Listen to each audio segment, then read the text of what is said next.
ലോകത്ത് ഏറ്റവും അധികം മഴ ലഭിച്ചതിനുള്ള റെക്കോർഡ് കൈവശം വച്ചിരിക്കുന്ന സ്ഥലം ചിറാപുഞ്ചി അഥവാ സോഹറ.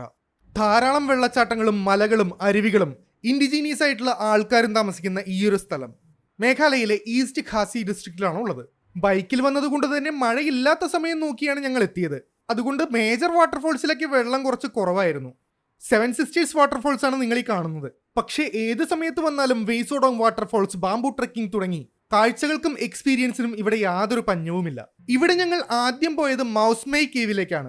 ഇന്ത്യയിലെ വലിയ കേവ് സിസ്റ്റങ്ങളിൽ 10ഓളം എണ്ണം വരുന്നത് മേഘാലയയിലാണ്. എന്നാൽ ഇത്ര വലിയ കേവുകളൊക്കെ എക്സ്പ്ലോർ ചെയ്യാൻ പേടിയുള്ള ആൾക്കാർക്ക് ട്രൈ ചെയ്യാൻ പറ്റിയ കേവാണ് മൗസ്മെയ് കേവ്. ഇടുങ്ങിയ ഇരുണ്ട കേവിന്റെ ഉള്ളിൽ കൂടി പല സ്ഥലങ്ങളിലും നൂണ്ടൊക്കെ ആയിരിക്കും പോകേണ്ടി വരിക. പക്ഷേ ഇതിന്റെ ഉള്ളിൽ തന്നെ വായുസഞ്ചാരവും വെളിച്ചവും ഉള്ള വലിയ സ്പേസുകളും ഉണ്ട്. മാത്രമല്ല ഈ ഒരു കേവിന്റെ ലെങ്ത് കുറവായതുകൊണ്ട് തന്നെ പെട്ടെന്ന് പുറത്തേക്ക് എത്താനും സാധിക്കും. ടൗണിന്റെ അടുത്താണ് എന്നുള്ളതും അധികം ട്രെക്ക് ചെയ്യേണ്ട എന്നുള്ളതും ഇതിനെ ഒരു മസ്റ്റ് വിസിറ്റ് പ്ലേസ് ആക്കി മാറ്റുന്നു.